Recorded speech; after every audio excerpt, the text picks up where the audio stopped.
सिंह और आप देख रहे हैं द नेटिजन न्यूज। आइए नजर डालते हैं अब तक की खास खबरों। तेलंगाना में हिंदू विधायक टी राजा सिंह की पुनः गिरफ्तारी को लेकर अलीगढ़ बजरंग दल ने अपना रोष व्यक्त किया। भारत के समग्र हिंदू समाज के अत्यंत लोकप्रिय नेता व तेलंगाना विधायक टी राजा सिंह की पुनः गिरफ्तारी पर अपना रोष व्यक्त करते हुए बजरंग दल के संयोजक गौरव शर्मा ने इस गिरफ्तारी को अव्यवहारिक, असंवैधानिक तथा हिंदू समाज को उकसाने वाली कार्यवाही करार दिया है। महानगर के एक प्रतिष्ठित होटल में आयोजित एक प्रेस वार्ता के दौरान उन्होंने कहा कि कल विधायक टी राजा ने एक वीडियो जारी कर अपनी गिरफ्तारी की आशंका व्यक्त कर दी थी और इसके लिए उन्होंने तेलंगाना के मुख्यमंत्री कार्यालय में हुई एक बैठक में इस प्रकार के निर्णय का जिक्र किया था, जो सत्य साबित हुआ। उन्होंने चेतावनी देते हुए कहा कि शासन जानता हूं कि विगत समय हुई घटनाओं के कारण हिंदू विशेषकर युवा अत्यंत आक्रोशित हैं। शासन को इस संपूर्ण स्थिति की मीमांसा कर कारगर समाधान खोजना होगा, अन्यथा देश के हालात 1946 जैसे होते जा रहे हैं। बजरंग दल के संरक्षक व आहूति अध्यक्ष अशोक चौधरी ने कहा कि देश में सर तन से जुदा के नारे 1928 में आर्य समाज महाशय राज्यपाल जी के संबंध में लगाए थे, फिर उनकी नृशंस हत्या कर दी गई, फिर 90 वर्ष तक यह नारा सुनाई नहीं दिया और फिर यह नारा 2018 में हिंदू महासभा के नेता कमलेश तिवारी के समय सुनाई दी और उन्हें भी मार दिया गया।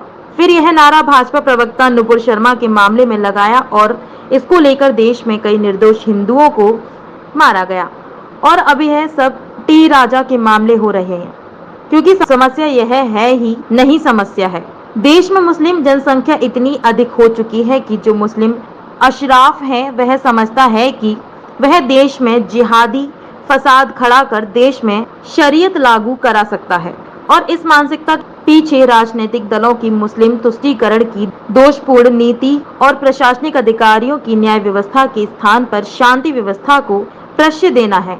उन्होंने कहा कि अब सरकार देखे वह इस स्थिति को कैसे काबू करेगी, किंतु यह स्पष्ट है कि एक तरफा हिंदू समाज की प्रताड़ना समग्र राष्ट्र हित को अत्यंत घातक सिद्ध होगी।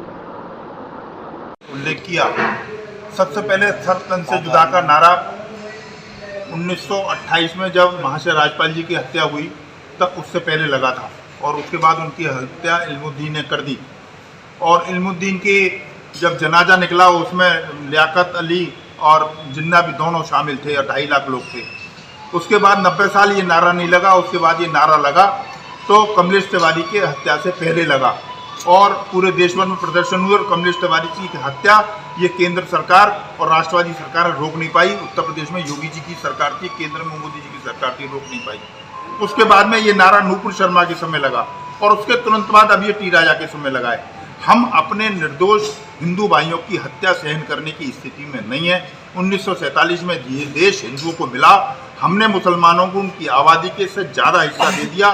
जिन्होंने हिस्सा मांगा वो भारत में ही रह गए, क्योंकि उस समय ये नारा था 1947 में, हंस के लिया पाकिस्तान लड़के लेंगे हिंदुस्तान।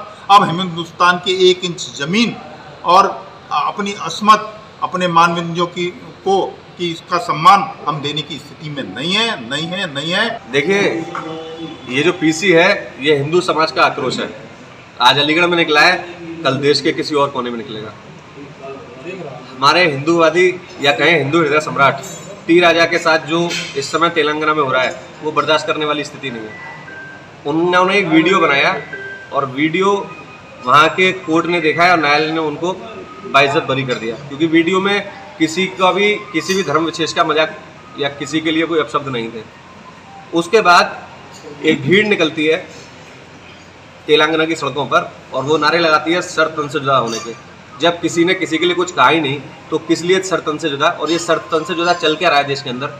छोटी छोटी सी बातों पर तो हिंदूवादी नेताओं को अरेस्ट कर लिया जाता है। अलीगढ़ में बहुत सारे उदाहरण हैं। और अगर कोई भीड़ लाके और सर तन से जुदा के नारे लगाती है तो हम इस देश की सरकारें क्या कर रही हैं, इस देश का प्रशासन क्या कर रहा है।